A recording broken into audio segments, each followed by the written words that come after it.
Have you ever heard of a king born from a giant glowing egg? It sounds like something straight out of a fantasy novel, but this is the origin story of Silla, one of ancient Korea's most powerful kingdoms. Today, we're diving into the legend of its founder, Hyeokgeose Geoseogan. Our story begins over 2,000 years ago, long before the glittering palaces and towering pagodas of Silla dotted the landscape. The region was a patchwork of 6 different clans, living in a valley called Hyeokgeose. They were simple communities, each led by its own chief, coexisting but without a single unifying leader. The people longed for a wise ruler who could bring them together, someone chosen by the heavens to guide them toward a brighter future. Little did they know, their prayers were about to be answered in the most miraculous way imaginable. One day, Gohyo, the chief of the Gohyo clan, was surveying the land from a high peak near a well-named Najung. As he gazed across the valley, a flash of brilliant, almost blinding light streaked across the sky, descending into a nearby forest. It wasn't lightning. It was something else, something otherworldly. Intrigued and a little awestruck, Gohyo followed the light's path. As he drew closer, he saw that the light was emanating from something on the ground, pulsing like a living heart. Next to it, a magnificent white horse was kneeling, as if in reverence. Gohyo cautiously approached. The white horse, sensing his presence, let out a loud neigh that echoed through the forest before soaring into the sky and disappearing. Where the horse had been kneeling, Gohyo found the source of the mysterious light. A giant purple egg, glowing with a soft, ethereal radiance. It was smooth to the touch, and it felt strangely warm, humming with a quiet energy. Knowing this was no ordinary discovery, Gohyo carefully took the egg back to his people. This was a sign, a message from the heavens. The clan leaders gathered, their faces a mixture of wonder and anticipation. What could be inside this celestial egg? With great care, they gently cracked it open. As the shell parted, a wave of light washed over them. Inside, nestled comfortably, was not a mythical creature or a pile of gold, but a beautiful baby boy. His skin seemed to glow, and his features were noble and striking even as an infant. The moment he was bathed in the nearby Dongcheon stream, his body radiated an even brighter light, and birds and beasts gathered around, dancing and celebrating his arrival. They named him Hyeokgeose, meaning to rule with a bright light, a name that foretold his destiny.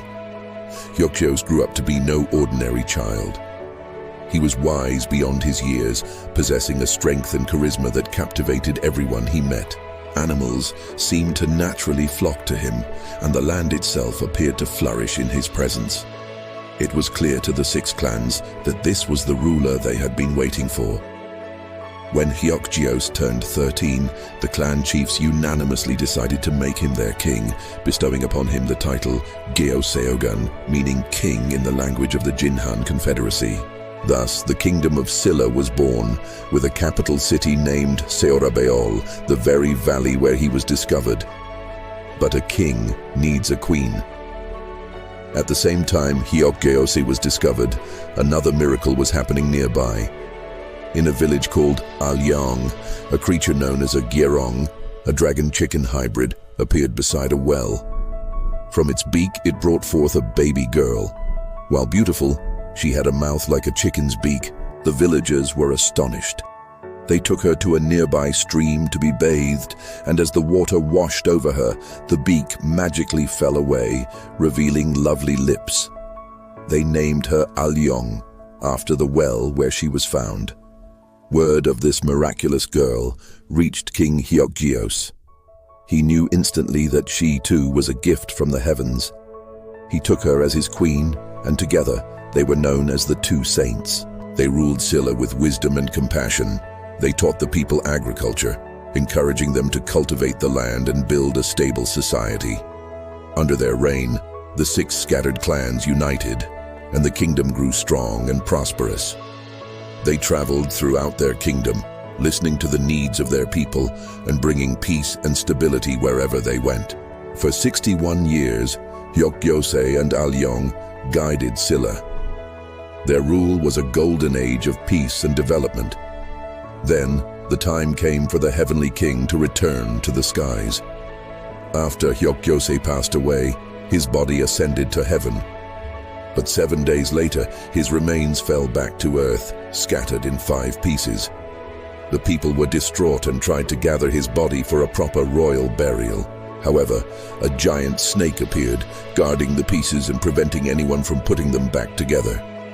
Realizing this was another sign from the heavens, the people buried the 5 parts in separate tombs.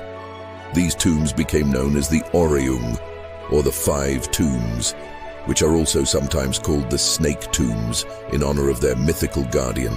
And what about the name of the kingdom? Initially called Seorabeol, it was also known by other names like Saro and Gyerim, the latter meaning chicken forest, a nod to the discovery of Queen Alyong. It wasn't until much later during the reign of King Jijung that the name was officially standardized to Silla, which means to encompass the 4 directions with virtue anew, a testament to the kingdom's ambition and the legacy Hyeokgeose founded. So from a glowing egg came a radiant king who united a people and laid the foundation for a dynasty that would last for nearly 1,000 years. The legend of Hyeokgeose isn't just a fantastical birth myth. It's a powerful story about destiny, divine right, and the unification of a nation. It shows how the ancient Koreans saw their leaders as celestial beings, chosen to guide them.